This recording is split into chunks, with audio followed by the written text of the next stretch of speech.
So the first question I'll ask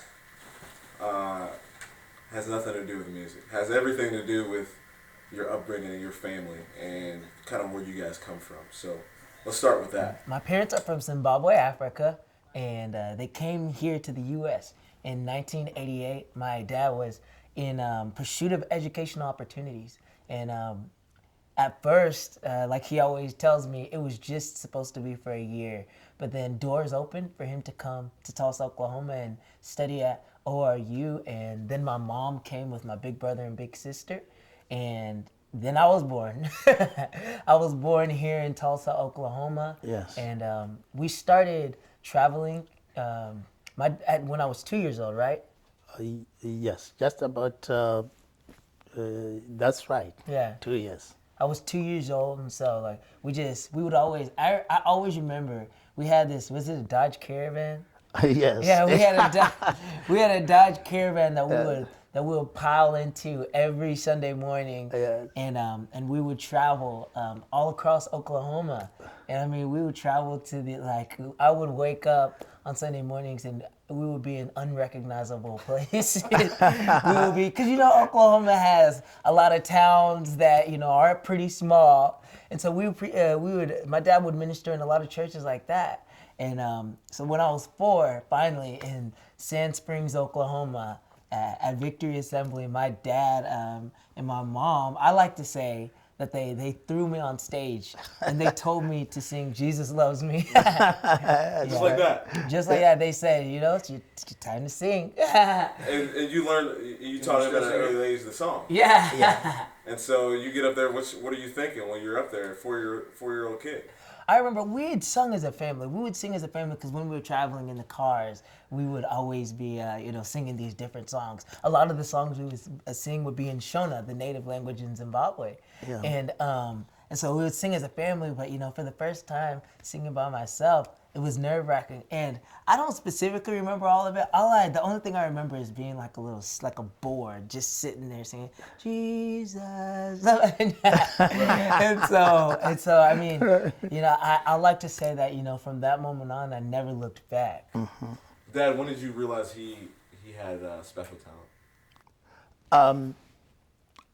I knew as we started just asking them to sing, I saw the passion they had that grew up out of that as they were singing in these many churches. We have been to over 400 churches, ministered in over 400 churches, and they would sing in most of them. Mm-hmm. And I began to see the passion for him to sing for the Lord. And actually, in some places, if we left them, the pastors would say, "Where are the kids? How are we going to do this today?" Right, we need them. Yeah. So that's when I saw the passion. And then as he went through Jinx, he quit his starting position as a cornerback on the Jinx football team. And he said, "I want to focus on music." That's when I thought, really, the Lord is calling him to. Then when he went to ORU, I was surprised because he always used to sing solos. Sometimes duet with his sister, but most of the time he sang solos. But then at ORU, when he went 2 weeks into the program, they asked him to audition for the praise and worship team, main praise and worship team at ORU. And I was surprised when I heard him sing and lead a song in chapel. And I said, because you went to school there, so you know. Yeah, of course, yes. Yeah, I went to school there. I was there for many years. I did my undergraduate, master's, doctorate there. I knew everything that goes on, and when I saw him singing on that stage, I knew that God had called him. And now you have a very big, beautiful family. Tell me about the other people in the family. I know everyone's not here, but just kind of walk me through the dynamic of the family.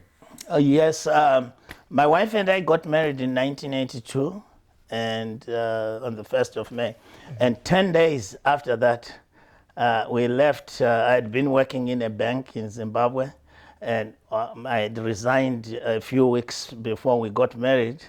I felt the Lord had called us into ministry, and we left 10 days after our wedding to go to the Bible school. And that's when we had Jasper and Prosper in Zimbabwe, where we pastored for 5 years before we came here.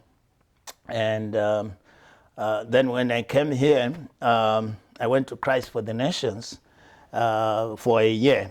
Then the door opened for me to come to Oral Roberts University.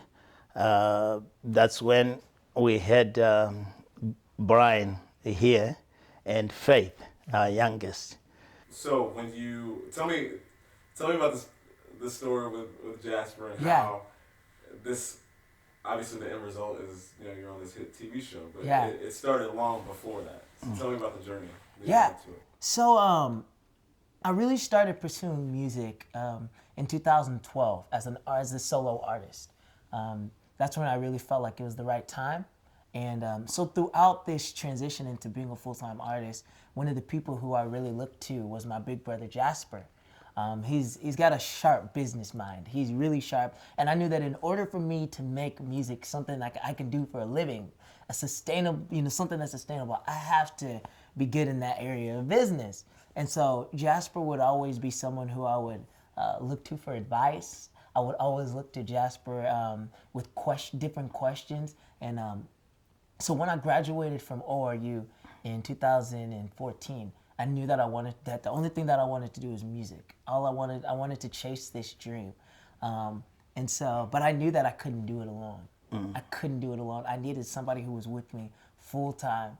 And so for the first about 6 months out of college, I was doing it on my own. Jasper was helping me, consulting and everything. But there came a point where he was working a corporate job. He was managing 2 branches of a rental car company here in Tulsa. And he came home and he said, I put my 2 weeks notice in. And I said, What was that moment like?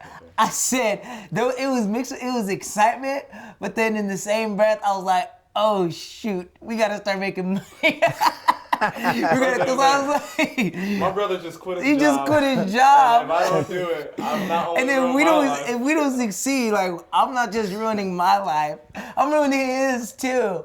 But the coolest thing about Jasper is this: he doesn't just like the music, and he doesn't just like what we do, but he's got the same heart as me for this music. And our goal is simply and solely to bring hope and inspiration to people. It's to inspire people's dreams. And we believe that if we can do that, everything else is going to be taken care of. God is going to take care of everything else. He'll provide all our needs. And so it's a 1.5 years later. And, all this was before we even knew anything about The Voice, that it would happen. And so it's been special.